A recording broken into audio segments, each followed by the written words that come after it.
dengan slide tambahan ini.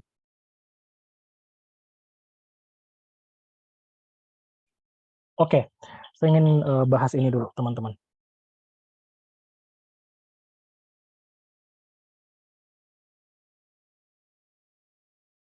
Nah,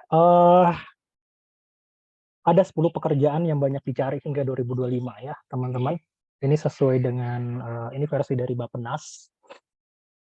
Dari SDM, sumber daya manusia yang banyak dicari hingga 2025 ya, itu ada 10 pekerjaan setidaknya ya, menurut Bappenas. Nah, jangan khawatir teman-teman, mungkin teman-teman baru ini semester 4 ya, teman-teman di sini ya? Kalau tidak salah, atau semester berapa? 4. 4. 2005 tinggal 2 tahun. Gitu. Jangan khawatir, ini akan terus berlanjut kok. Jadi 2026, apalagi kondisinya Indonesia itu kan masih dibilang secara infrastruktur, secara sistem informasi itu masih belum terlalu mature ya, terlalu belum baik lah dia dibandingkan misalnya dengan Amerika Serikat. Amerika Serikat saja ya, yang sudah cukup startup di sana tuh banyak gitu ya, bagaimana telepon informasi di sana baik gitu ya. Itu dari 2020, 2021, 2002 ya, posisi yang nomor 1, nomor 2 itu, paling di posisi 1, 2 itu aja yang bertukar gitu ya. Pekerja yang paling dicari adalah data scientist. Gitu. Data science terus lah ya, pekerjaan-pekerjaan di data science gitu. Nah, jadi teman-teman yang misalnya belajar teknik informatika, harus memilih ini walaupun misalnya mata kuliah wajib gitu ya. Ini adalah sebuah kesempatan bagus nih buat teman-teman itu ya. Belajar dengan baik-baik ya, prosesnya dilewati dengan sebaik-baiknya. Ada proyek dikerjakan, kayak kalau misalnya berbicara tentang data science itu ya portofolio gitu, proyek yang dikerjakan gitu. Ya, jadi dipaparkan aja nih kalau misalnya ada nanti tugas besar gitu ya, itu bisa dikerjakan sebaik-baiknya, bisa dijadikan sebagai portofolio teman-teman gitu. Bisa diperlihatkan ketika misalnya teman-teman ini mengalamar pekerjaan baru, pindah pekerjaan atau promosi ke pekerjaan yang lain gitu ya. Itu bisa menjadi. Nah, teman-teman bisa lihat di sini, ini menurut Bappenas 10 pekerjaan yang paling dicari ya. Yang pertama data analis, data scientist. Kita masih sangat kekurangan. Banyak yang lulusan data informatika gitu ya, tapi secara skillnya masih kurang. Gitu. Ya, kita juga butuhnya namanya big data spesialis ya, terus AI machine learning spesialis juga dibutuhkan ya. 1, 2, 3 tuh data science ya, paling dibutuhkan, baru disusul dengan digital marketing, strategic spesialis gitu ya, renewable energy engineers ya, automation itu juga ya, peran dari data ya membuat otomasi dengan machine learning. Machine learning itu buat tujuannya buat apa? Untuk otomasi gitu. Itu asalnya juga dari sana. Internet of Things spesialis. Ini buat apa pengadanya? Buat mengkoleksi data gitu. Internet of Things itu. Ketika misalnya Internet of Things itu bisa beroperasi dengan secara otomatis ya itu karena data juga. Digital transformation spesialis. Nah, digital transformasi spesialis itu balik lagi core-nya itu adalah data gitu. Transformasi itu nggak bisa kalau nggak ada data gitu. Ya, selain misalnya orang-orangnya harus misalnya melek juga dengan data science AI gitu ya, itu dibutuhkan dalam digital transformation. Gitu. Business Service Administration Manager ya, itu manager lah ya, terus Business Development Professional. Nah, jadi ini mungkin sebagai gambaran bahwa memang prospek untuk bekerja di dunia data itu sangat baik ya buat teman-teman gitu. Bisa jadi pertimbangan nih untuk belajar tentang data gitu. Nanti bisa ikut kursus kah, ikut ambil mata kuliah pilihan lagi yang misalnya di kampusnya gitu ya. Teman-teman di sini sudah ada yang mengambil mata kuliah data mining belum ya? Ada data kuliah data mining nggak? Semester ini sudah ada, Pak. Oh, sudah ada ya, udah dapat ya berarti? Iya, Pak. Oke, udah tahu lah ya prosesnya, ada Krebs DM. Nah, oke, nggak apa-apa. Ini udah teman-teman semakin inilah ya, udah data mining semester ini, terus ada juga itu pattern recognition gitu. Oke, ini data learning path-nya ya, teman-teman ya. roadmap, misalnya kita ingin fokus jadi data science expert ya. Ya, paling dasar itu yang di bagian pertama 3 ini ya, teman-teman, Python, SQL ya, analisis dan visualisasi data gitu. Ya, mudah-mudahan nanti ini saya sedikit gambaran ya, teman-teman. Oke. Saya mau nanya juga, teman-teman udah belajar tentang database belum? Query SQL gitu belum? Udah belum ya? Udah dapat belum Sudah, Pak. materinya? Udah ya? Oke, sip. Pas, nanti saya akan perkenalkan nama di pertemuan berikutnya, namanya itu BigQuery ya. Jadi mungkin kita nggak terlalu detail dalam saya mungkin nggak terlalu detail dan mengajarkan bagaimana query, bagaimana select ya, subquery dan sebagainya. Tapi setidaknya saya ingin memperkenalkan BigQuery ini gratis nih, teman-teman, free ya, bisa teman-teman BigQuery Sandbox. Nah, itu BigQuery itu bawaannya dari Google Cloud. Nah, itu biasa sekali tuh ya menjadi sebuah requirement untuk bisa kerja di sebuah perusahaan. Bisa BigQuery itu bakal bagus gitu ya. Nah, itu nanti saya akan perkenalkan BigQuery. Teman-teman nanti bisa query nanti SQL di sana gitu. Atau teman-teman di belajar database-nya itu menggunakan apa gitu? MySQL kah gitu atau apa gitu? Pakai MSQL dari XMPP itu, Pak. Oh, XMPP ya. Oke, oke. Nanti saya akan perkenalkan dengan BigQuery, ini lebih praktis kok. Cukup online, teman-teman bisa langsung latihan query gitu di situ. Oke, nanti ya kita coba sedikit tentang visualisasi. Saya ingin perkenalkan namanya Google Data Studio sama Tableau. Terus nanti saya perkenalkan tools BigQuery untuk SQL ya, nggak harus misalnya XMPP ya. Itu bisa itu gratis kok, bisa diakses gitu, bisa query bebas di sana. Teman-teman bisa upload data sendiri juga gitu ya. Mudah-mudahan juga ada sempat nanti tentang sedikit Python lah ya. Kita bahas tentang machine learning gitu ya. Transformasi data juga. Nah, ini teman-teman matematika jawabannya harusnya udah dapat lah ya. Statistik ya, itu ada materi kuliahnya. Nah, data wrangling mungkin saya akan bahas sedikit nanti di pertemuan selanjutnya ya. Data preparation ya, kita nggak ada mungkin waktu untuk bisa praktik, tapi saya akan menyampaikan prinsip-prinsipnya sambil nanti di akhirnya ada praktik menggunakan BigQuery. Terus di sini ada machine learning, deep learning. Nah, saya akan juga bahas tentang machine learning ya nanti di akhir. Jadi insya Allah dapat lah ya. Setidaknya teman-teman nanti bisa tinggal pertajam lagi sendiri gitu. Ini juga ya data selain learning page-nya, teman-teman bisa lihat lagi statistik, machine learning, data visualization, big data. Saya akan berikan konsep-konsep big data juga biar ada bayangan ya bagaimana sih big data itu. Nah, ini sebenarnya standar banget ya. Jadi bagaimana cara saya mendeliver ya, saya ada kesempatan 12 jam mengajar di kelas teman-teman. Nah, saya sebisa mungkin bisa menyampaikan ya secara sesuai dengan misalnya Krebs DM atau misalnya sesuai dengan data science learning path biasanya yang ada di bootcamp ya di luar gitu, baik Ikra gitu ya, di Dureka gitu ya. Nanti saya bisa mungkin saya akan deliver seperti itu gitu. Jadi ada proses misalnya explorative analysis baru misalnya masuk ke machine learning gitu ya. Oke, saya mau nanya, mungkin saya ingin 2 orang, volunteer siapa lagi di sini selain tadi ya, selain Aldo sama Marcel. Kira-kira seberapa penting data di organisasi kalian gitu? Dan kira-kira buat apa gitu ya data itu misalnya? Mungkin saya minta 2 orang selain Aldo sama Marcel, ada lagi nggak sambil memperkenalkan kerjanya di mana gitu? Di sini ada siapa lagi? Ada Fajar gitu ya, ada Dimas, ada Yoga, ada Galih, ada Henry. Silakan mungkin ada yang mau coba? Seberapa penting sih data di organisasi teman-teman?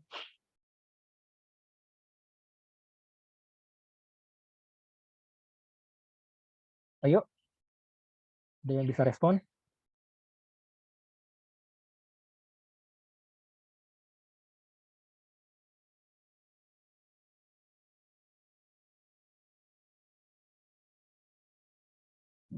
Halo, ada Diva, ada Yesi, ada Henry, bisa bersuara kira-kira seberapa penting sih data di organisasi teman-teman, tempat kerja teman-teman?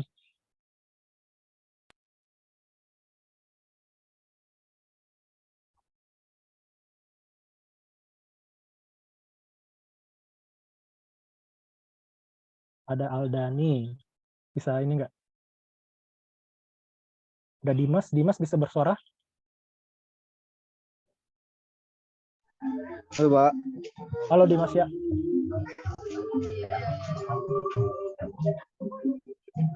Ya, Pak. Mohon maaf. Ini kenapa, Pak? Saya ulangi. Nggak apa-apa. Itu dandutannya kayaknya mantap. Seberapa penting data di organisasinya Dimas? Berapa data di organisasi saya? Seberapa penting? Eh,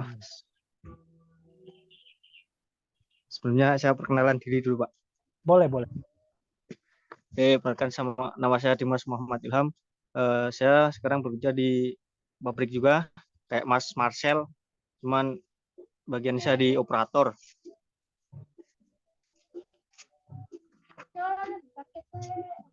Nah, untuk menurut saya data yang ada di organisasi saya kan, kalau sekarang kan saya di operator, itu biasanya data yang masuk di dashboard monitoring itu biasanya target harian, terus ada target bulanan, ada data KPI supervisor, terus tim.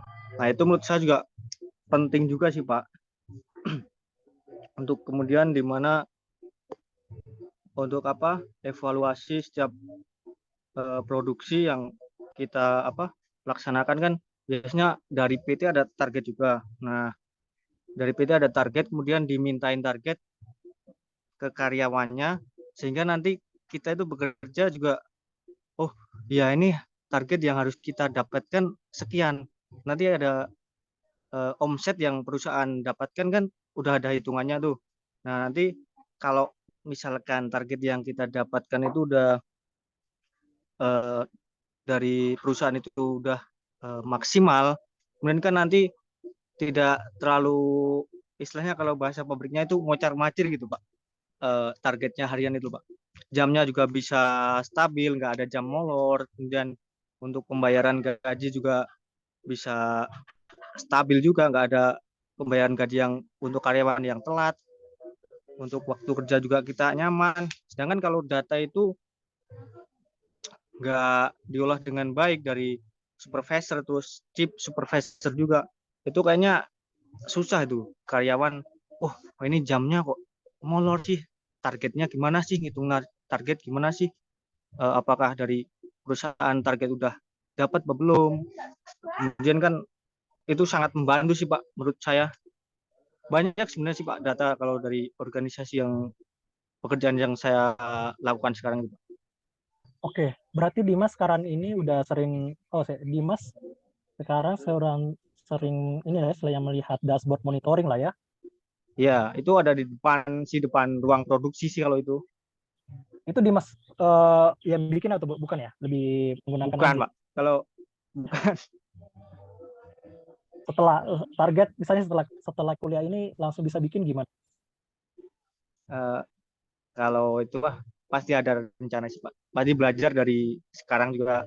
Oh, jadi dunia industri seperti ini. Jadi kan saya kuliah di bidang IT juga, jangan sampai nggak kepakai ilmunya, kan juga bisa buat, oh di sini ada kesempatan nih masuk, kita bisa belajar dari sekarang gitu kan, lihat oh data seperti ini, cara pengolahan data gitu sih, Pak. Oke, berarti kita bikin target buat Dimas setelah selesai kuliah dari saya, nanti Dimas sudah bisa bikin dashboard ya. Insya Allah siapa. Oke. Kita usahakan, Pak, pasti, Pak. Bisa. Bisa. Itu bisa kok. Itu bikin dashboard itu 3 hari 4 hari bisa.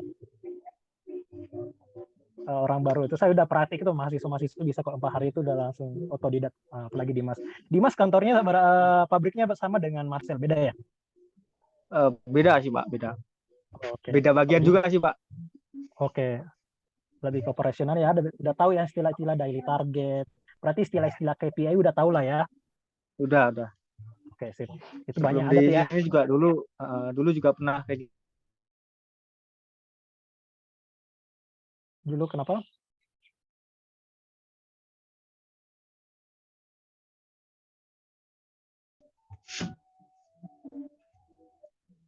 Tadi keputus Dimas, dulu apa? Dulu juga sama di perusahaan, tapi di Jakarta juga sama sih. Bagian selalu berhubungan dengan target sih, Pak, harian, bulanan. Oke, naik keuangan juga. Jadi sama sih. oke, sip. Thank you. Makasih Dimas. Oke Ya, ya. Pak. Marcel, Dimas, Aldo gitu ya. Thank you. Ada lagi nggak satu lagi?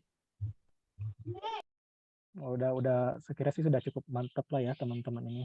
Ada modal yang bagus semua, sudah tahu secara bisnis seperti apa. Alda ini mungkin open cam. Kira-kira seberapa penting data di organisasinya? Mas Alda nih. Ayo satu, ada lagi mungkin satu yang mau ini. Oke deh, saya lanjut dulu ya, nggak apa-apa ya teman-teman. Tadi udah kelihatan ya bagaimana data itu sangat penting ya. Ini bisa jadi motivasi buat teman-teman lah ya. Harapannya ini bisa jadi target ya setelah ini teman-teman setidaknya bisa bikin dashboard sendiri gitu. Mudah-mudahan, insya Allah harusnya bisa. Oke, saya mau bicara lagi tentang data nih satu lagi ya teman-teman.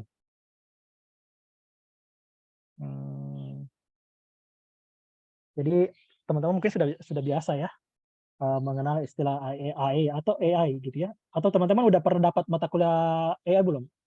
Di kampus semester 4 udah dapat nggak sih itu AI, artificial intelligence? Teman-teman udah pernah dapat belum? Kalau belum nanti mungkin saya akan bahas dulu AI baru kita masuk ke machine learning.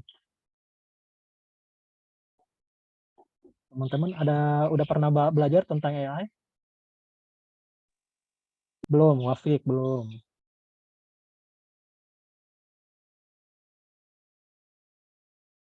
Yang lain belum ya, semuanya sama ya berarti ya, karena satu kelas. Oke, nanti saya akan sisipkan lah ya, sisipkan tentang artificial intelligence karena machine learning itu adalah part of artificial intelligence, classification, regression. Sebelum kita melakukan modeling ya, menggunakan model machine learning, which is sebenarnya machine learning itu adalah AI juga, bagian dari AI gitu. Jadi nanti kita akan bahas, saya akan ini. Nah, tapi di sini saya coba tekankan dulu satu hal ya gitu ya teman-teman. Jadi AI itu tidak ada gunanya ketika misalnya tidak ada data, gitu ya. Jadi AI itu tidak ada gunanya jika tidak ada data, karena dia fuelnya adalah data, karena dia minyaknya adalah data, gitu. Nggak bisa tuh jalan AI kalau nggak ada data, gitu. Percuma. Makanya jangan keren-kerenan dulu tuh ada pemerintah, wah kita pakai AI lah, machine learning lah. Tanyakan dulu datanya ada nggak gitu. Jangan muluk-muluk mau AI, machine learning, ini gitu. Datanya ada nggak gitu ya. Itu pertanyaan mendasar. Nggak bisa tuh AI kalau nggak ada data. Makanya tuh sebelum AI ya adakan dulu datanya itu, koleksi dulu datanya. Kalau nggak ada, teman-teman harus mengadakan tuh besar-besaran sensor, IoT gitu ya. Itu perlu tuh ya, itu mengumpulkan data gitu semuanya. Nggak ada tuh gunanya AI kalau nggak ada datanya. Ini yang saya tekankan berkali-kali. Jadi hati-hati tuh biasanya dunia lagi musim politik ya, ada yang istilah-istilah AI, metaverse dan sebagainya, jangan muluk-muluk deh ya. Sediakan dulu datanya tuh, amburadul kayak gitu kan. Sedangkan yang Jakarta aja kita masih kos-kosan ya mengumpulkan data gitu. Jadi berat banget, besar banget nih kaitannya antara big data dengan artificial intelligence ya. Jadi ada dua hal yang ingin saya tekankan di sini. Big data atau data ya, data besar itu ya, large amount of data, datanya sangat besar gitu ya, belum terstandar, memiliki format yang berbeda-beda ya, bisa datanya itu bentuknya teks, video, audio, itu semuanya adalah data-data gitu. Yang bercampur itu namanya big data gitu ya. Nah, untuk misalnya database yang biasanya itu nggak bisa tuh dilakukan untuk bisa menganalisa itu.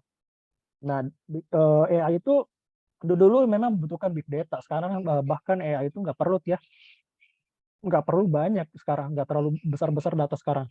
Data yang cukup aja bersih gitu ya. Nah, datanya ada, tapi kalau nggak bersih juga buat apa gitu ya? Nggak bisa dibersihkan itu buat apa gitu? Datanya kotor nggak bisa dibersihkan itu nggak ada gunanya gitu. Nah, begitu juga sebaliknya ya. Ini saling mutualisme gitu ya. Ada mutualisme antara keduanya gitu. Data itu sekedar bisa analisa sederhana kalau kita nggak manfaatkan AI gitu. analisa sederhana, analisa statistik biasa saja kalau misalnya kita nggak bisa gunakan untuk misalnya prediksi gitu. Untuk prediksi itu kita harus menggunakan AI, menggunakan machine learning gitu ya. Untuk memprediksi kita bisa menggunakan regression, classification ya, bisa menggunakan supervised learning gitu ya, menggunakan deep learning gitu. Data itu nggak ada gunanya gitu ya, kalau misalnya hampir tidak ada gunanya lah ya, kalau misalnya tidak ada AI juga, tidak memanfaatkan AI. Karena misalnya dengan AI yang di dalamnya ada machine learning, kita bisa memprediksi gitu ya, kita bisa mengotomasi gitu. Nah gitu ya, jadi big data dan artificial intelligence itu membentuk satu unit yang saling berhubungan, saling membutuhkan, bersimbiosis mutualisme ya. Jadi itu hubungannya. Nah, teman-teman di sini sudah tahu ya, ini adalah istilah-istilah yang paling sering disebutkan gitu, big data sama artificial intelligence. Nah, hati-hati itu ya. Sudah ada yang menjanjikan kita akan bisa ini. Nah, pastikan dulu datanya ada nggak gitu. Nah, itu pertanyaan inilah ya, dasarnya gitu ya. Apalagi kalau misalnya di daerah-daerah datanya nggak ada, masih dalam bentuk PDF, datanya masih belum rapi, data-data gambar nggak ada, data video tidak dikumpulkan, nah itu susah itu. Oke, sip. Oke, kita masuk ke implementasi data science di Jakarta Smart City. Ini mungkin saya akan bahas satu-satu ya. Contoh-contoh implementasi ini Jakarta Smart City. Nah, ini contoh sederhana, tidak menggunakan AI di sini, menggunakan dashboard ya, membuat dashboard sederhana menggunakan Data Studio atau Looker Studio. Ini monitor aja sih, dashboard monitoring kondisi vaskes ya. Jadi vaskes penjadwalan vaksinasi melalui Jaki. Jadi ini buat apa dashboardnya? Jadi warga Jakarta yang mau melakukan vaksinasi di Jakarta gitu ya, bisa melihat bagaimana kondisi vaskes, fasilitas kesehatan ya di sekitar mereka gitu ya, tempat lokasi vaksinasi. Jadi sebelum mereka memilih di Jaki, mereka bisa lihat dulu dashboard-nya nih, kira-kira lokasi vaksinasi mana yang terdekat yang bisa mereka datangi sesuai tanggal yang mereka mau, yang kuotanya masih tersedia, yang lokasinya dekat dengan tempat tinggal mereka. Nah, mereka bisa pilih di sini gitu.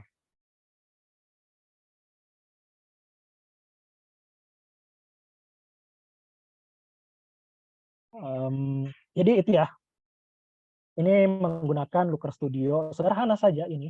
Jadi ada data ya, jadi bisa dipilih lokasi vaksinasinya di mana, wilayahnya di mana, kecamatan mana. Ini sederhana saja, diintegrasikan ya, lebih kepada memudahkan aja warga bisa memilih lokasi vaksinasi yang kira-kira sesuai dengan preferensi mereka.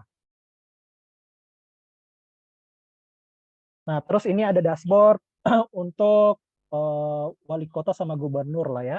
Jadi tadi saya bilang ada cepat respon masyarakat gitu.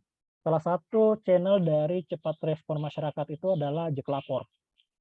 Jadi laporan-laporan masyarakat masuk ya, ini berbagai macam nih teman-teman bisa lihat. Nah di sini ada jumlah laporan. Nah, jumlah laporan yang masuk misalnya selama 3 bulan terakhir. Ya, teman-teman bisa lihat di situ jumlah laporan yang masuk selama 3 bulan terakhir, Desember 2019, Januari 2020, Februari 2020 gitu ya. Terus waktu penyelesaiannya rata-ratanya berapa gitu ya, 1 jam gitu ya untuk berbagai jenis-jenis laporan. Nah, teman-teman di sini kita juga ada status laporannya.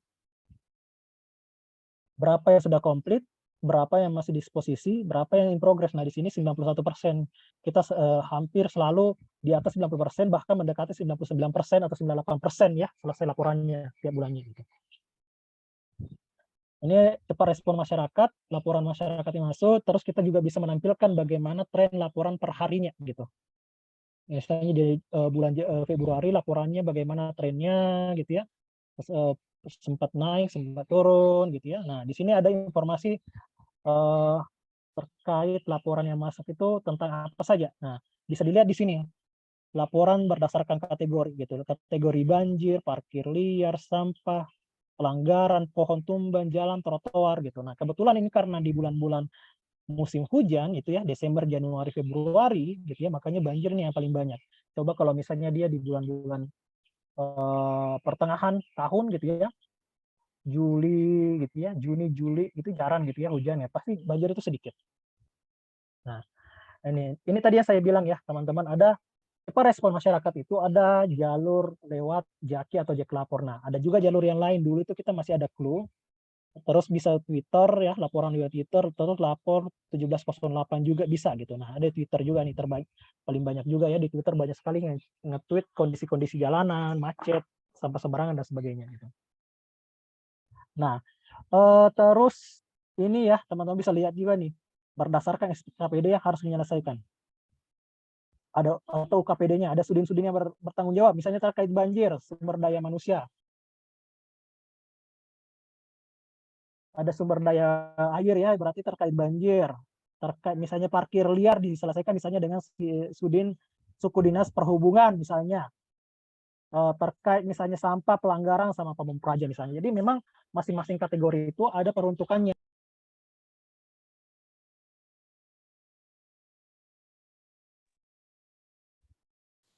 Terus ini juga, ini teman-teman yang sebelah kiri ini adalah terkait misalnya cepat respon masyarakat ya. Terus di sini ada juga terkait kartu Jakarta Pintar ya. Jadi penerima kartu program bagaimana membuat Jakarta semakin pintar lah ya. Nah, di sini programnya lebih kepada bagian dari Smart People.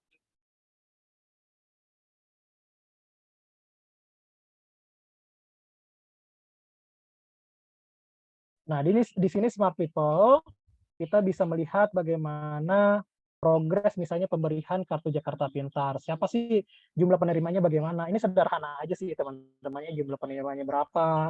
Ini istilahnya nanti saya akan bahas ya, ini adalah scorecard ya istilahnya. Jumlah penerimanya misalnya di Jakarta Timur paling banyak, Jakarta Barat disusul Jakarta Barat, terus ada Jakarta Selatan, Jakarta Utara, terus di sini juga jumlah sekolah yang menerima gitu ya. Nah, ini sederhana ya dashboardnya, ini semuanya eksplorasi gitu. Lu menggunakan model-model yang terlalu model-model AI, model-model besar ini belum gitu ya, masih sekedar eksplorasi deskriptif. Nanti kita akan bahas ya tingkatan-tingkatan analytics. Nah, ini dia menggunakan ada scorecard, bar chart, pie chart, tree map, line chart ya, apalagi pie chart ya sudah, donut ya, donut juga, donut chart. Oke, itu sedikit gambaran ya. Ini menggunakan Looker Studio atau Google Data Studio. Terus ada lagi nih. Nah, ini adalah contoh dashboard menggunakan Tableau ya, teman-teman. Jadi ini terkait informasi terkait kondisi COVID di Jakarta, kasus COVID di Jakarta. Jadi lebih kepada memantau bagaimana perkembangan ya, perkembangan kasus COVID di Jakarta. Nah, teman-teman bisa lihat di sini ini sangat banyak ya pengunjungnya, sangat dibutuhkan karena memang di Jakarta itu kita sangat terbuka dengan informasi, kita nggak ditutup-tutupin ya gitu ya, positif berapa gitu, negatif ya berapa gitu ya, yang sembuh yang meninggal juga kita laporkan apa seadanya gitu. Nah, di sini ada informasinya ya, macam-macam ya, ada informasi terkait jenis kelamin ya, biasalah ya, ada statistik ya, umur dan gender ya, bisa dilihat juga gitu. Ini menggunakan yang bagian ini menggunakan tools Tableau. Tableau ya, ini ada tulisan Tableau. Yang ini tools spasial khusus ya, menggunakan ArcGIS. Jadi menggunakan ArcGIS. Nah, ini misalnya ada data bagaimana kasus terkonfirmasi per kelurahan. Jadi kita ada data per kelurahan gitu ya. Itu tidak susah tuh ya. Setiap provinsi itu coba deh cek data-data. Dulu itu susah banget saya coba cek. Wah, Jakarta yang paling bagus datanya ya gitu ya. Kalau misalnya per kelurahan, apalagi kita bisa ada data per kelurahan berapa yang terjangkit di sana. Gitu.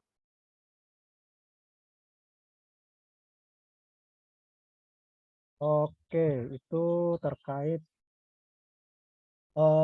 dashboard menggunakan Tableau untuk menganalisa perkembangan COVID. Nah ini juga kita di Jaki ya. Jadi salah satu output dari data science itu ya, proyek data science itu kita bisa membuat fitur ya, dari data menjadi service, menjadi dari data COVID tadi gitu ya, data-data yang terjangkit COVID gitu ya, terus ada yang positif. Kita ada data-datanya itu. Nah, kita membuat sebuah fitur baru di Jaki gitu, di aplikasi namanya CLM. Corona Likelihood Matrix gitu ya. Jadi bagaimana kami bisa memanfaatkan machine learning untuk menguji risiko COVID secara mandiri gitu. Jadi sebenarnya memang bukan pengganti SIKM ya, syarat kepergian keluar kota Jakarta, luar Jakarta atau rapid test bukan gitu ya, tapi ini memberikan semacam informasi resiko lah, uji resiko ya. Nah, kita ada nih CLM di Jaki ya, kita menggunakan teknik machine learning untuk model machine learning lah untuk bisa mengkategorisasi resiko pasien gitu ya. Nah, resikonya dibagi menjadi 3, ada low risk ya, medium risk sama high risk ya. Kita gunakan. Nah, variabel yang kita perhatikan, fitur-fitur yang kita perhatikan ya, pertama umurnya, jenis kelaminnya gitu ya, histori histori perjalanannya sejauh ini gitu ya. Terus symptoms atau misalnya gejala-gejala yang dihadapi gitu ya, travelnya, kontaknya gitu ya, pernah mengunjungi rumah sakit kah gitu ya, atau misalnya fasilitas kesehatan lainnya gitu ya. Nah, kita melakukan analisis seperti itu ya. Soalnya kita get datanya, koleksi datanya, exploratory, modeling gitu, baru kita visualisasikan. Nah, ini adalah salah satu fitur yang ada di Jaki, kita bikin dengan menggunakan model machine learning. Oke, ini kalau yang tadi kita menggunakan Python ini, kalau ini juga kita membuat dashboard menggunakan Arshiny, menggunakan R ya. Jadi kita membuat dashboard menggunakan Arshiny. Di sini ada data yang kita dapatkan dari Twitter. Jadi data tweets ya, data tweet warga Jakarta terkait vaksinasi. Kita ingin menganalisa nih bagaimana sentimen mereka gitu. Nah, ini menggunakan juga NLP gitu ya. Menggunakan NLP NLP lah ya, sentimen analisis untuk bisa menganalisa, mengelompokkan apakah sentimen ini positif, apakah netral atau misalnya negatif. Nah, ini kita bisa lihat dari data yang kita dapat ada 18 tweet, 18.000 tweets yang kita dapatkan dari Twitter ya dengan API. Kita analisa sentimennya seperti apa gitu ya. Berapa yang positif, berapa yang negatif, kita bisa analisa di sini. Jadi kelihatan nih ternyata netral itu banyak sekali gitu ya. Nah, dan bisa kita lihat juga ternyata yang positif itu lebih banyak misalnya daripada yang negatif gitu. Jadi sebenarnya secara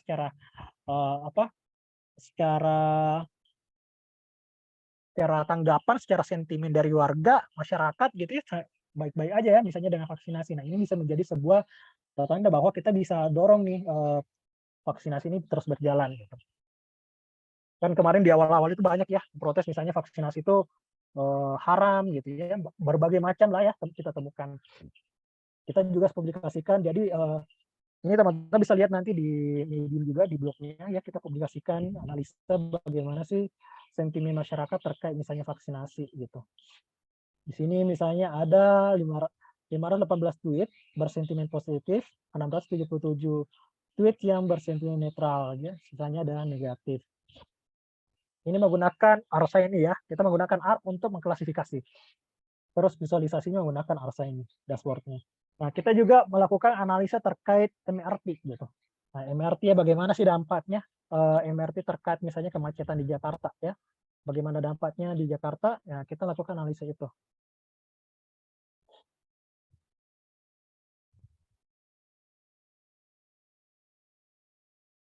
Nah, ini contoh ya teman-teman. Kita menganalisa bagaimana dampak pengadaan MRT di Jakarta.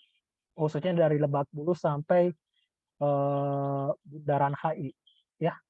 Kita analisis itu ternyata sebelum peresmian MRT ya, kita lihat masih banyak kemacetan ya. Teman-teman bisa lihat di situ masih masih biru tua ya, semakin biru tua berarti semakin macet di sana gitu ya. Ini kelihatan masih padat ya, dibandingkan di sini sudah lebih lenggang ketika diterapkan MRT gitu. Baik ketika MRT gratis ataupun berbayar, level kemacetannya semakin menurun ya, semakin menipis ya teman-teman, semakin kuning berarti semakin level kemacetannya semakin menurun. Nah, itu analisa secara visual aja ya teman-teman, nggak perlu berbagai macam teknik yang ini kita lihat ini termasuk dengan pattern analisis juga gitu ya, kita lihat patternnya bagaimana nih, ada kecenderungan berubah nih patternnya gitu ya. dari yang tadinya yang cukup tebal menjadi lebih menipis, atau berwarnanya yang tadinya biru yang menandakan density-nya kemacetannya tinggi sekarang lebih kecil dengan warna kuning gitu.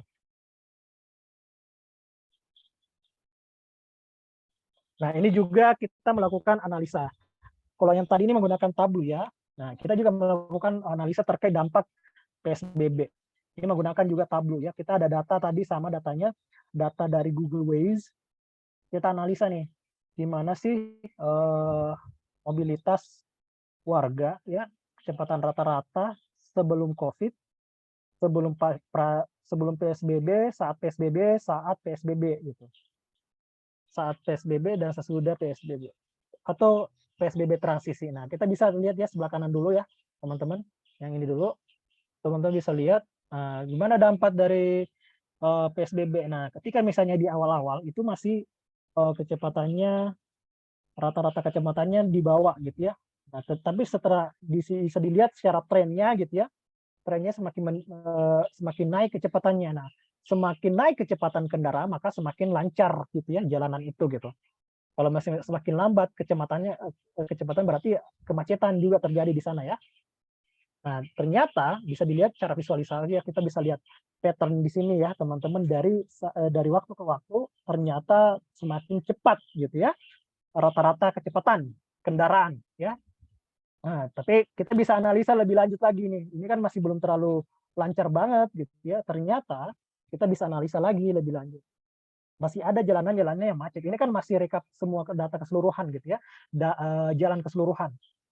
Kita bisa lihat satu-satu nih. Oh, ternyata masih ada jalan-jalan tertentu yang tingkat kemacetannya masih tinggi, kecepatannya masih rendah gitu ya. Misal Marunda Makmur itu kecepatannya misalnya dari pagi sore sekian gitu. Kita analisa dari waktu kerja aja, Senin sampai Jumat, di jam kerja, di jam masuk sama jam pulang gitu ya. Jam pagi sama jam sore gitu pas mau pulang, pas mau datang sama pas pulang gitu. Oh, ternyata yang paling macet itu Marunda Makmur, terus Marampang Perapatan, Tambak nih. Kita bisa lihat nih bagaimana pola kecepatannya gitu ya. Ini kita bisa analisa menggunakan Tableau. Nah, ini kita melakukan visualisasinya dengan Tableau ya, teman-teman. Nah, ini traffic ini bisa dianalisis tadi ya. Misalnya sama siapa tadi? Sama Dimas ya. Traffic kita bisa analisa dengan seperti ini gitu. Ini kan sebenarnya setelah kita melakukan intervensi gitu ya. Apakah ada dampak dari setelah melakukan intervensi? Apakah semakin menurun atau makin naik nih setelah intervensi gitu ya, bisa jadi. Kita bisa analisis seperti itu.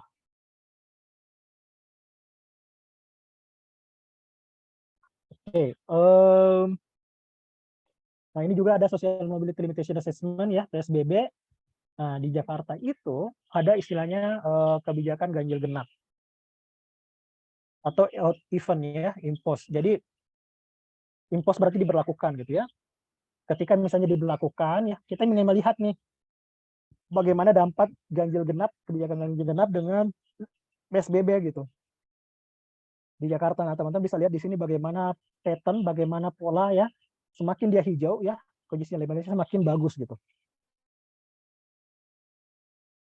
Jadi semakin dia rendah levelnya berarti semakin bagus, semakin tinggi berarti semakin nggak bagus ya, merah jadinya. Nah, teman-teman bisa lihat di sini di awal-awal event itu ya, sebelum COVID itu masih banyak yang merah, kuning gitu ya.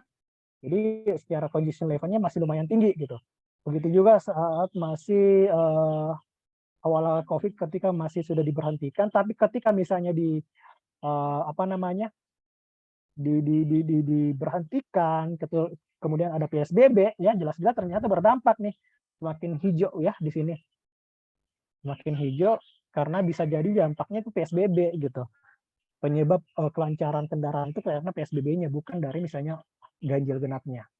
Ini analisanya masih berdasarkan visualisasi. Untuk menganalisa apakah berdampak atau tidak, kita bisa melakukan A/B testing menggunakan teknik regression misalnya.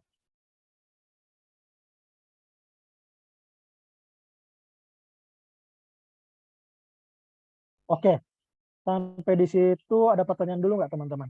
Sebelum kita masuk ke ini.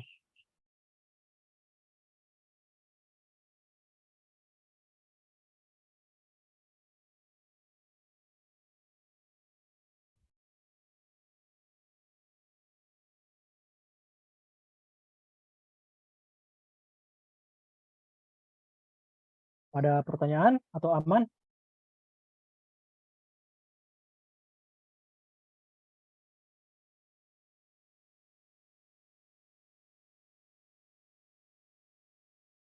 Oke, lanjut ya sedikit ya. Oke, ini ada terkait image recognition ya teman-teman. Jadi kita juga biasa melakukan analisa video sama gambar. Di sini kita menggunakan classification, detection, image detection ya. Menggunakan YOLO versi 3 untuk motion detection. Jadi kita bisa mendeteksi ini apakah dia kendaraan, apakah dia pejalan kaki, sepeda, mobil, motor, bus, truk, atau misalnya sama sekali tidak terdeteksi gitu. Ini sederhana, kita menggunakan library, kita menggunakan YOLO versi 3. Ini lebih kepada eksplorasi saja ya, dengan video yang kita punya, kita melakukan, itu kan prinsipnya video itu kan sebenarnya kumpulan dari berapa gambar ya. Nah, kita jadikan berapa gambar, terus kita deteksi nih gitu ya.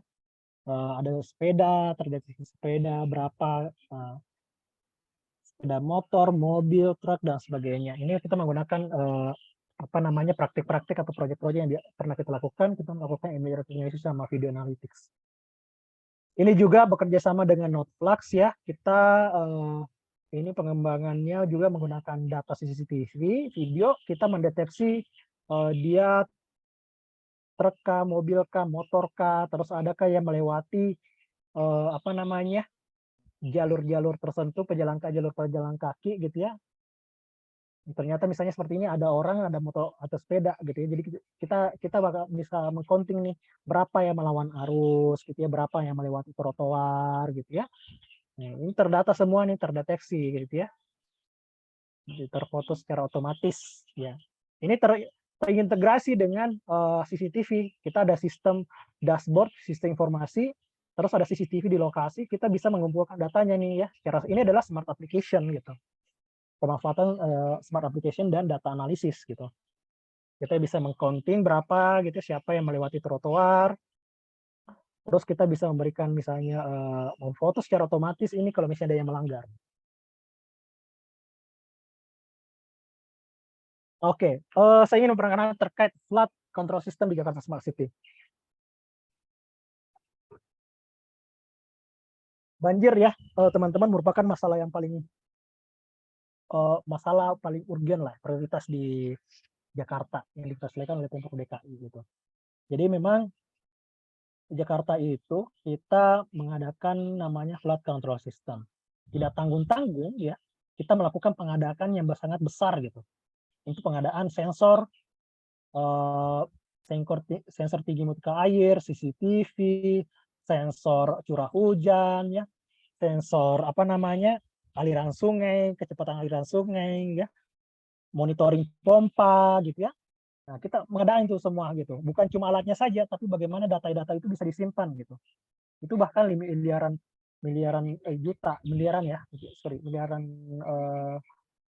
dihabiskan gitu ya untuk pengadaan itu gitu. Itu buat apa? Karena data pengalaman saya sebelum kita melakukan pengadaan, karena memang data kita nggak bagus gitu. Jadi apa gunanya? Tidak ada gunanya AI, machine learning kalau datanya nggak ada gitu. Makanya mau nggak mau kita harus misalnya mengadakan pengadaan infrastruktur gitu. Pengadaan sensor, pengadaan IoT devices gitu ya. Untuk bisa mendeteksi curah hujan per kelurahan. Kalau curah hujan wilayah Jakarta saja kita ada dari BMKG, tapi kan nggak cukup ya. Kita butuh curah hujan yang detail dari berbagai daerah, bahkan tingkat kelurahan. Sekarang kita sudah ada gitu tingkat kelurahan. Jadi kita bisa memprediksi juga per kelurahan apakah akan banjir, apakah akan besok curah hujannya hujan atau tidak gitu. Nah, dari berbagai macam data itu, baik yang secara internal kita kumpulkan dengan IoT kita sendiri, kita juga mengumpulkan data eksternal gitu ya. Nah, data itu kita kumpulkan, kita masukkan ke storage kita, data lake kita gitu ya. Ada yang masuk ke data lake, ada yang bisa juga lanjut ke DWH, data mart.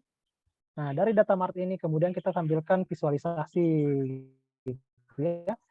Streaming analytics, ini ke itu ke machine learning predictive modeling gitu.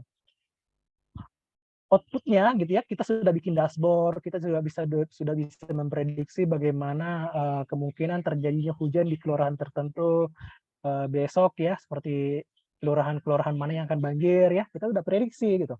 Kita sudah ada dashboard-nya seperti itu menggunakan SAS ya. Kita menggunakan SAS untuk prediksi apakah banjir atau tidak ya di kelurahan-kelurahan ini gitu.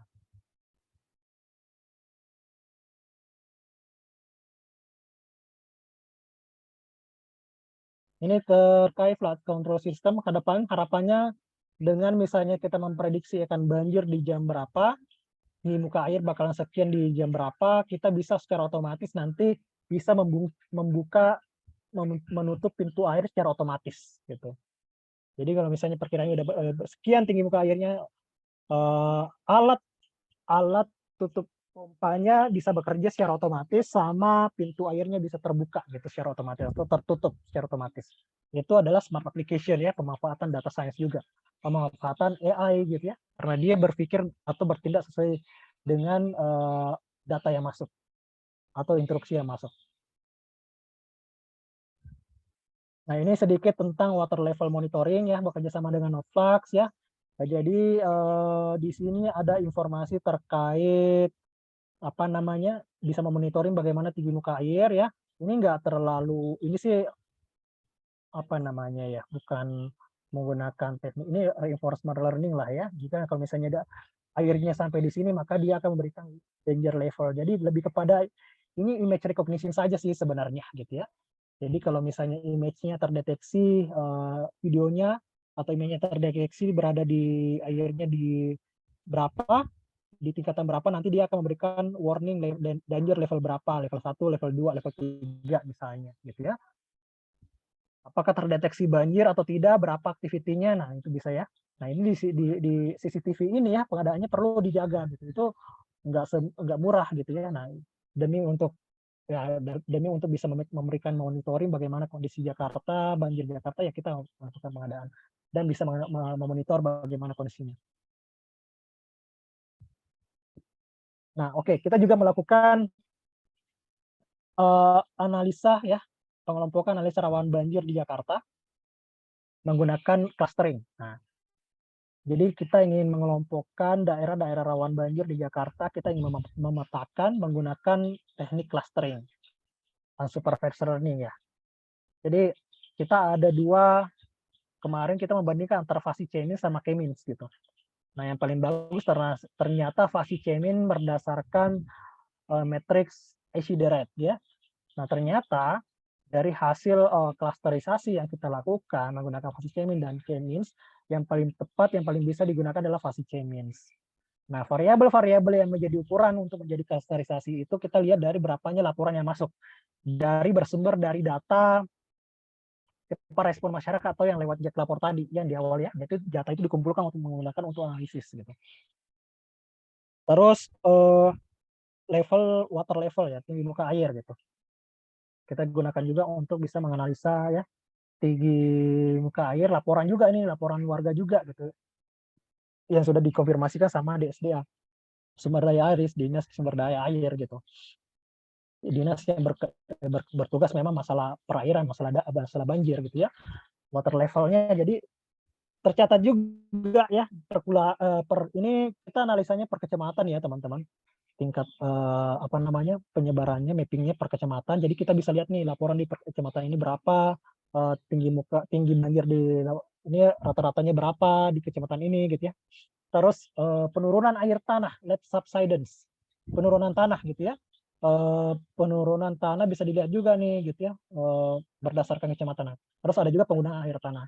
Teman-teman bisa lihat di banyaknya laporan masuknya ternyata daerah-daerah Jakarta Barat ya yang paling banyak tuh. Terus sama juga yang water level juga Jakarta Barat yang paling tinggi ya banjirnya, karena kan kebetulan dia dekat dengan laut juga gitu ya, itu make sense aja gitu. Ternyata penurunan tanah itu juga banyak ya terjadi, gak cuma di Jakarta Barat di pinggir di pantai gitu, tapi juga di daerah-daerah Jakarta Selatan ada juga gitu, Jakarta Pusat iya, cuma di Jakarta Timurnya yang nggak ada gitu ya. Penggunaan air tanah teman-teman bisa lihat ternyata penggunaan air tanah itu banyak sekali di Jakarta Selatan gitu. Teman-teman bisa lihat ini wajar ya, semakin banyak Jakarta Selatan itu kan pusat industri lah ya, pusat kantor perkantoran gitu. Perkantoran gedung-gedung tinggi itu kan menggunakan air tanah gitu ya. Semakin banyak penggunaan air tanah itu akan bisa memicu terjadinya banjir juga gitu. Nah, 4 variabel ini yang kita gunakan untuk menganalisis mana sih resiko yang paling rawan banjir. Semakin tinggi penggunaannya dari 4 variabel ini, semakin parah gitu ya, maka semakin kemungkinan risiko terjadi banjir. Nah, teman-teman bisa lihat nih, setelah kita lakukan klasterisasi menggunakan fuzzy K-means, daerah yang paling rawan banjir gitu ya, ada Jakarta Barat di daerah ini yang biru ini, terus ini di Jakarta Timur juga ya, ternyata gitu ya, walaupun misalnya lapsnya ini kurang, tapi ground use-nya lumayan tinggi gitu. Oh ternyata itu, terus Jakarta Selatan ada juga beberapa gitu ya. Ini klasterisasi menggunakan fuzzy K-means.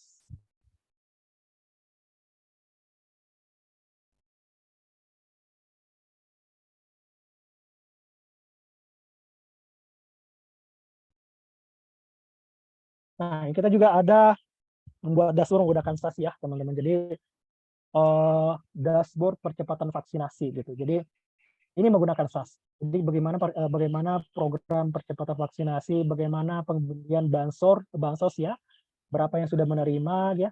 Kalau di Jakarta itu ini sederhana sih, menggunakan eksplorasi aja, deskripsi saja. Kita bagaimana presentasi penerima KLJ, KJMU, KJP gitu ya, tipe-tipe bansosnya ada 3 itu sementara gitu ya, bagaimana penyebarannya gitu ya, penerima bansosnya gitu. Ini sederhana saja sih sebenarnya.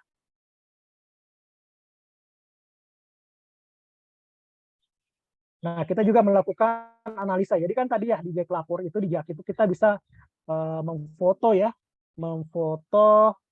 mengcapture ya laporan-laporan ya, ada sampah ditemukan, pohon tumbang, vandalisme, banjir dan sebagainya gitu ya. Kita mengembangkan juga sistem mendeteksi gambar gitu.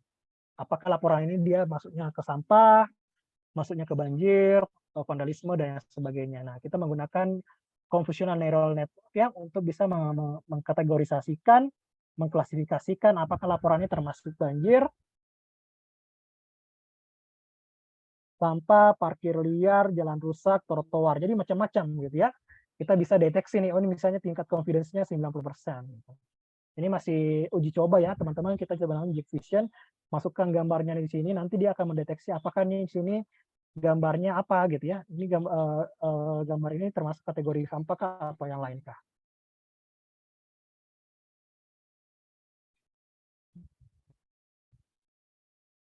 Nah ini juga ya sama dengan tadi, ini lebih menggunakan mendeteksi banjir atau sampah gitu ya.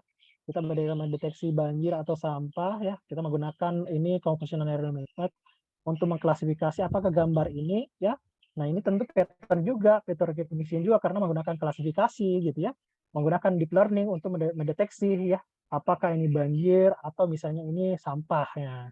Kita bisa menggunakan di sini kita menggunakan berapa ini inputnya, input image-nya, masukkan gambarnya, terus ini ada model-model yang kita gunakan, macam-macam. Ada Slim Convolutional Neural Network, Enhanced Slim Convolutional Network, SquareNet, ya, AlexNet, itu semua adalah model-model yang bisa digunakan, gitu ya. Terus nanti di sini ada misalnya dia kategorinya masuk, oh ini flood banjir, gitu ya, dia masuknya flood atau ini sampah, garbage, ya.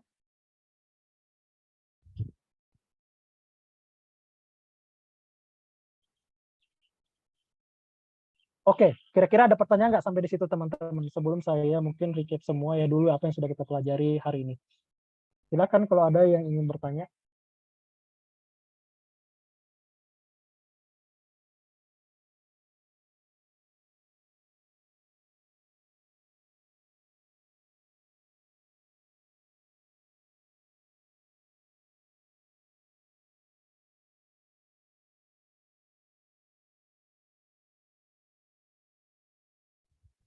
Ayo teman-teman ada yang bertanya mungkin?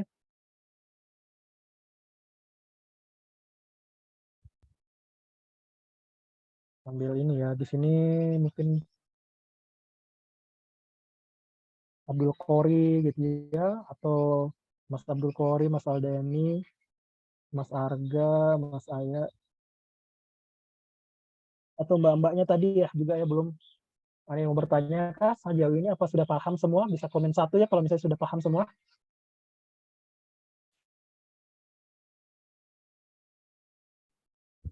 cewek-cewek itu Pak Andi. Yuk Siapa nih? gantian yuk. Yang cewek yuk. Siapa nih perkenalan?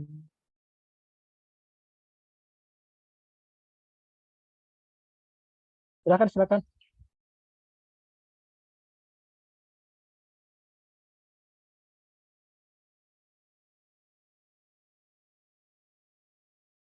Silakan, ada yang mau bertanya?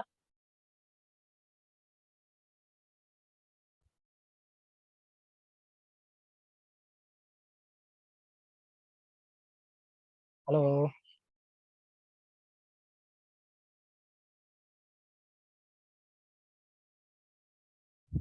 Halo, tadi siapa tuh?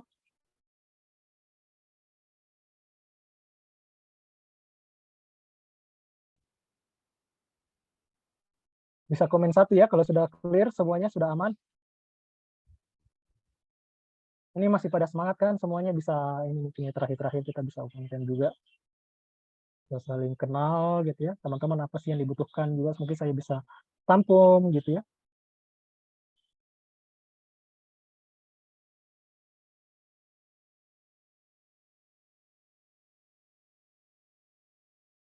Ayo guys, bisa komen nggak? Kita tanya komen satu kalau misalnya sudah oke, aman. Dimas, aman. Wafik, Aldo, aman.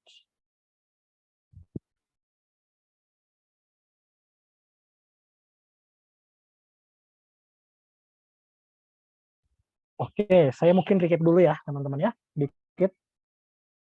Oke, di hari ini kita udah belajar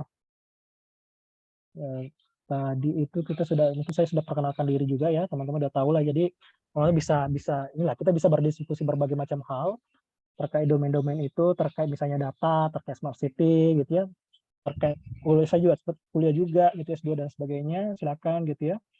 Nah, hari ini kita udah bahas tentang konsep smart city itu ya. Bagaimana sih konsep smart city itu, bagaimana kaitannya dengan data science gitu ya. Terus tadi juga saya sudah perkenalkan tentang Jakarta Smart City ya. Jakarta Smart City bagaimana sih misalnya lagi pekerjaannya, terus bagaimana sih targetnya gitu ya, program-program yang dikerjakan seperti apa gitu ya. Terus tadi terkait data juga ya, terkait data di Jakarta Smart seperti apa, bermacam-macam. Nah, terus terakhir juga saya sudah jelaskan tentang implementasi data science ya di Jakarta. Nah, terutama tadi saya juga secara tidak langsung ya, secara langsung juga menjelaskan, menyebutkan ini kita menggunakan Looker Studio ya. Ini Looker Studio, ini menggunakan Looker Studio juga, ini menggunakan Tableau sama ini sebelah kirinya Tableau, sebelah kanan itu di atas ada ArcGIS. Terus ini kita membuat model machine learning, feature baru di Jati menggunakan machine learning ya, namanya CLM. Ini menggunakan ARSA ini, teman-teman ya. Terus ini juga ya ARSA ini kita analisa terkait misalnya dampak MRT seperti apa, dampak dampak Oh, PSBB. ditutup masih. Lomba sepeda. Iya. Halo, Muter halo. ini Puspa Warno tengah aku. Siapa tuh? Jadi tadi ya ada beberapa masalah-masalah kemacetan, masalah banyak ya tadi itu masalah kesehatan, COVID ya, terus masalah vaksinasi, masalah kemacetan, terus masalah banjir gitu ya, masalah banjir, pelanggaran, banjir, terus juga terkait misalnya vaksinasi. Jadi macam-macam ya. Tadi di sini ada juga data-data tabular, terus ada data teks ya. Proyek ini beberapa saja yang saya tampilkan, nggak semuanya gitu ya. Teman-teman bisa lihat tuh di Google Scholar saja bahwa banyak publikasi itu bareng-bareng tuh teman-teman di Jakarta Smart City juga gitu. Jadi kita berkutat memang dengan berbagai macam data, bisa data-data ini data mana nih? Ini tadi data teks ya. Ini teks, terus ini data tabular ya, tabular ya. Terus menggunakan data gambar juga, kemudian data video juga gitu ya. Jadi kita mau semuanya kita bisa analisis gitu. Oke, ada pertanyaan nggak teman-teman sampai di situ? Silakan.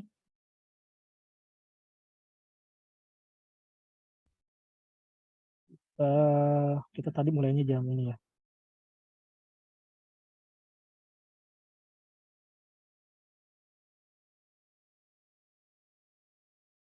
Yuk, silakan yang mau bertanya. Apa mungkin punya pengalaman yang lain ya bisa Ya, disampaikan biar kita bisa sharing ya. Kira-kira seperti apa? iya betul. Sambil kenalan juga Pak ya mungkin. Iya Pak Andi. Ini yang cewek-cewek kok diam aja ini. Ayo cewek-ceweknya. Ayo Mbak Sekar, Mbak Silvi, ya, Esa, mana ini nggak ada suaranya? Ini udah 3 jam capek juga nyimak biasanya. Harusnya dia ya. Oke, ada pertanyaan tidak, teman-teman semuanya? Kalau tidak ada, tolong on cam semuanya dulu. Silahkan pada on cam ya.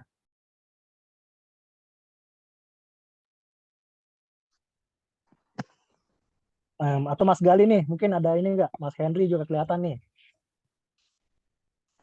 Jangan malu-malu. Nggak apa-apa sekarang udah bisa bisa komentar ya. Oh ini Mas Aldo gitu ya. Mas Wafik. Nah, ini udah keren banget, udah siap jadi podcast gitu ya. Silahkan mungkin ada komentar. Bisa jadi konten kreator barangkali. Mas Wafik silakan mungkin ada ini.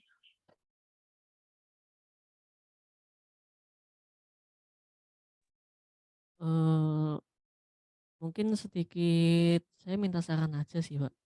Ya. Mengenai data ya, Pak. Ini kan dari tadi kita membahas data. Nah, data kan ada, data itu ada kalau kita melakukan atau mengumpulkannya kan ada banyak cara, Pak. Nah, kira-kira sesuai dengan pengalaman Bapak, metode pengumpulan data yang paling efektif dan efisien yang ada di lapangan tuh apa, Pak? Metode yang apa, atau mungkin ada teknik-tekniknya atau ada triknya sendiri, begitu, Pak. Oke. Kalau misalnya, jadi teknik pengumpulan data itu banyak ya. Ini saya berbicara teknik pengumpulan data tanpa berbicara data science dulu ya. Statistik, secara statistik kita ada pengumpulan data sebagai misalnya survei, kuesioner gitu kan ya. Macam-macam seperti itu ya, yang tradisional. Tapi pengumpulan data itu kita bisa lanjut ke produsen data gitu. Penghasil data. Itu kan secara tradisional kita harus berjuang mengumpulkan data gitu ya, bikin kuesioner lah, tanya jawab lah gitu ya. Survei lah, pengamatan lah. Tapi sebenarnya gitu ya, kita bisa membuat alat pengumpul data yang secara otomatis gitu. Nah, sebenarnya yang apa ya, ada yang di perusahaan itu seperti itu banyak sebenarnya.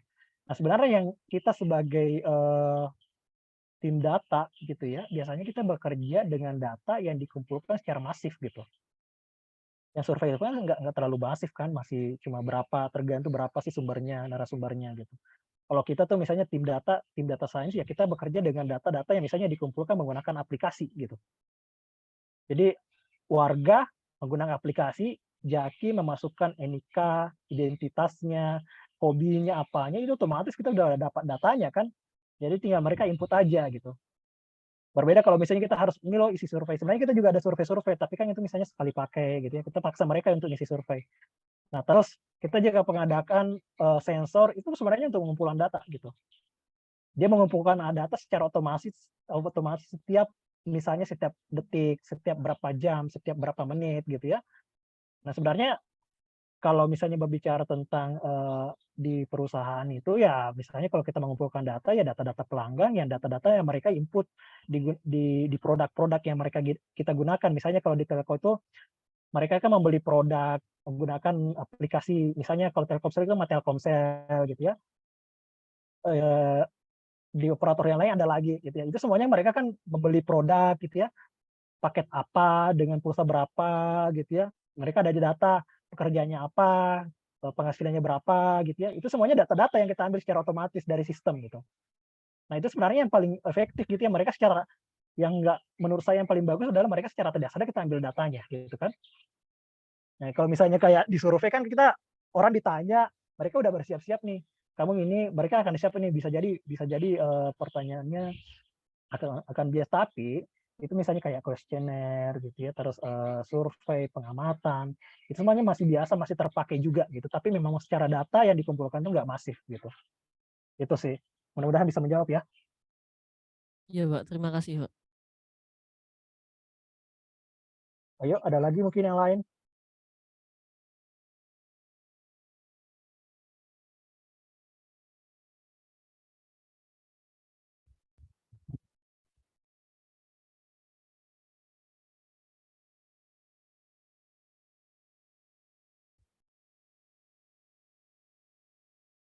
Oke, untuk selanjutnya saya mungkin share sedikit ya, apa yang bakal saya share untuk di pertemuan berikutnya. Jadi teman-teman bisa siap-siap juga. Kita akan masuk benar-benar ke data, terus data science, terus data engineering, terus terkait data processing ya. Di sini saya ada slide tambahan nanti, data processing ya, processing. Sama intro to BigQuery. Jadi ada praktek lah nanti ya, sedikit hands on gitu, saya perkenalkan ke BigQuery gitu. Jadi ini nanti, jadi saya akan jelaskan tentang definisi data ya, teman-teman harusnya udah tahu lah. Tipe-tipe data, kita harus tahu ya, tipe-tipe data itu ada macam-macam apa saja, bagaimana berpikir tentang data, bagaimana data driven organisasi ya, teman-teman kan bekerja nih. Bagaimana teman-teman bisa mengubah nih nanti data organisasinya menjadi data driven. Ya, setidaknya teman-teman udah belajar ini ya. Pas balik-balik ke tempat kerjanya, teman-teman udah bisa memberikan semacam insight nih ya, bahwa kita bisa berdasarkan data nih mengambil keputusan. Saya juga akan menjelaskan tentang konsep-konsep data science ya, output-output yang diharapkan ya, data engineering ya. Oke, data engineering teman-teman udah ada yang familiar belum dengan istilah data engineering? Belum, Bisa Pak. komen? Belum ya? Oke, nanti kita bahas.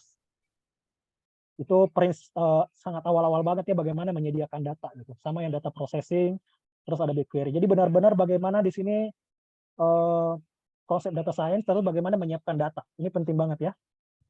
Menyiapkan data, jangan berbicara sampai kayak modeling machine learning, sampai belum benar-benar bagaimana menyiapkan datanya dulu gitu. Oke, silakan, ada pertanyaan lagi?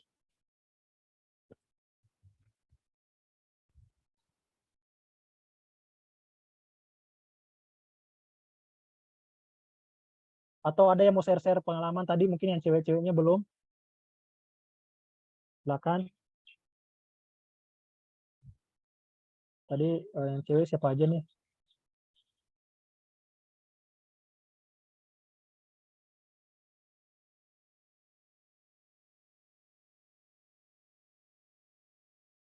Ada yang mau bertanya lagi mungkin? Siapa nih? Oh, saya coba tunjuk deh ya. Tadi, Wafik tadi kerjanya di mana? Saya kerja di yayasan sih, Pak, yayasan sekolah swasta. Oh, yayasan, sekolah swasta ya. Biasanya data itu sejauh mana digunakan di sana? Kalau pemanfaatan data cukup cukup tinggi sih, Pak, penggunaannya, mulai dari sistem perkantorannya, sistem pendidikannya, itu kan semua berdasarkan data ya, Pak, ya.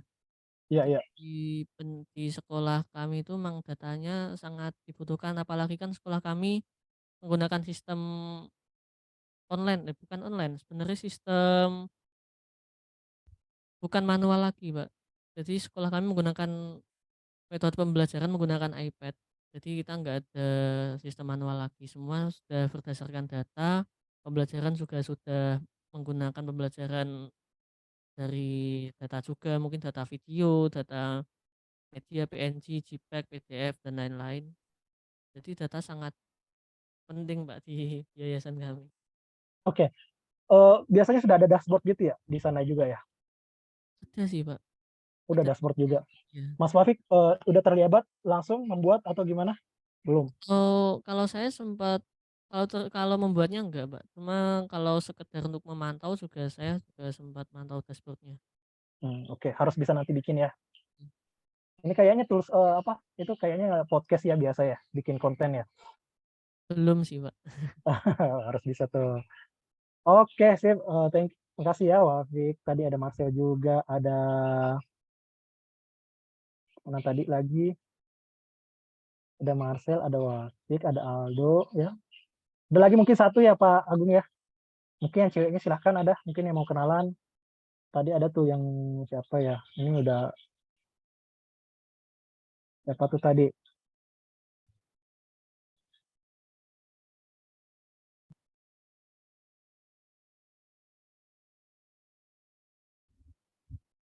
Ayo satu lagi mungkin bisa sharing sambil kalau misalnya ada bertanya juga silakan.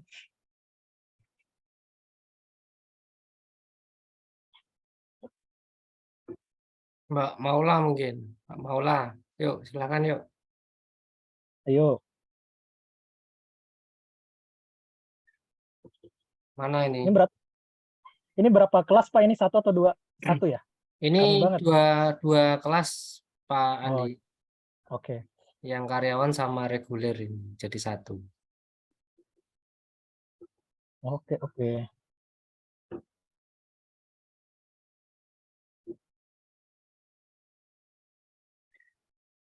Ada kemana ini? Halo. Halo, maaf Pak, izin bertanya. Ya, oke Mbak Silvi. Perkenalkan, saya Silvi Milani. Saya kerja di pabrik juga Pak, di bagian operator. Saya mau bertanya Pak, kalau data science itu resiko sama tantangannya yang sering dihadapin itu apa ya Pak? Oke. Resiko dan tantangannya ya. Iya. Yang paling sebenarnya yang bicara tentang data science ya tantangannya adalah datanya ada atau tidak gitu. Nah, seperti yang sudah saya sampaikan, nggak ada gunanya misalnya AI gitu ya. Tools dashboard itu kalau misalnya nggak ada data gitu. Datanya ada, tantangan selanjutnya gitu ya. Tantangan selanjutnya adalah bagaimana, tantangan pertama tadi bagaimana bisa mendapatkan datanya, mengkoleksi datanya. Kalau misalnya nggak ada, berarti kita harus mengadakan besar-besaran ya. Kalau misalnya kita yang bukan yang survei, bukan ini, kita mengumpulkan data yang besar, kita bisa pengadaan dulu nih sistem informasi gitu ya, aplikasi gitu ya, terus pengadaan bahkan IoT sensor itu kan mahal gitu. Itu tantangan terbesarnya. Kalau misalnya pun sudah ada, tantangan selanjutnya adalah bagaimana menyiapkan data itu gitu. Menyiapkan data itu, bagaimana membersihkan data itu ya, bagaimana membuat itu data itu clean supaya bisa siap digunakan untuk visualisasi, modeling gitu ya, dan analisa-analisa selanjutnya. Jadi di situ ya, mungkin ya tantangannya ya Mbak Silvi ya, mudah-mudahan bisa menjawab di awal-awal itu sih. Jadi jangan terlalu muluk-muluk dulu bicara tentang misalnya machine learning dan sebagainya. Pastiin dulu datanya ada nggak nih gitu. Itu sih hal-hal yang sangat fundamental. Terima kasih Pak. Ya, sama-sama. Besok kita akan bahas lebih, di pertemuan berikutnya kita akan bahas lebih lanjut lagi itu. Oke, mungkin seperti itu ya Pak Agun, saya kembalikan teman-teman, semangat semuanya belajarnya, nanti ketemu lagi mungkin di 2 minggu lagi ya Pak Agun. Iya Pak Andi, sesuai kemarin yang sudah kita share ya Pak. Iya. Terima kasih Pak Andi untuk materi yang sudah disampaikan. Ini sesi terakhir. Ayo on cam semua. Mau saya foto nanti. Oh ya, nanti ada presensinya kan Pak, ini Pak Agung, soalnya nanti perlu di-upload juga tuh. Ya betul Pak. Nanti presensi nanti saya nanti yang Pak. Oh, Yang oke. enggak. Oke, berarti saya yang update itu aja Pak ya, masalah pertemuan itu nanti Iya. Pak Agung yang presentasi. Iya. Oke, sip. Oh iya, Oke, Pak Andi nanti mungkin bisa sambil dikirim materi yang tadi sudah Oh ya, diinformasikan nanti, ya Pak. iya nanti saya kirim. Oke. Atau kalau misalnya sudah saya upload, itu Pak Agung bisa akses nggak di logbook itu? Nggak bisa ya? Coba nanti ya Pak ya. Ya oke. Ya. Kayaknya sih, soalnya saya ngajar juga di tempat lah, di kampus lain, biasanya udah nggak minta lagi setelah saya ini upload situ. Oh iya. Ya Pak. Oke. Yo, yang belum on cam.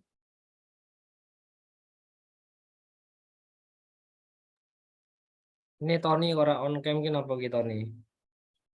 Ayo Om Ken, semangat ini. Nanti bisa promosi semua lah ya, insya Allah. Iya, Pak.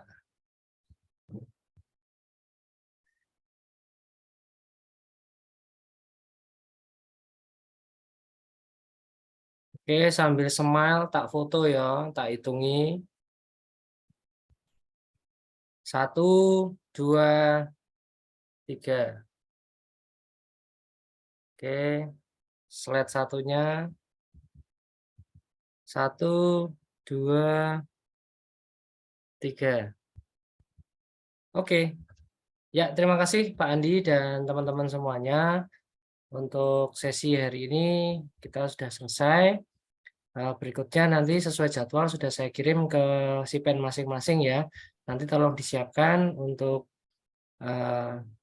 perkuliahannya di pertemuan berikutnya. Begitu Pak Andi dan teman-teman, Pak Mandu, kita akhiri perkuliahan pada pagi hari ini. Selamat siang. Assalamualaikum warahmatullahi wabarakatuh.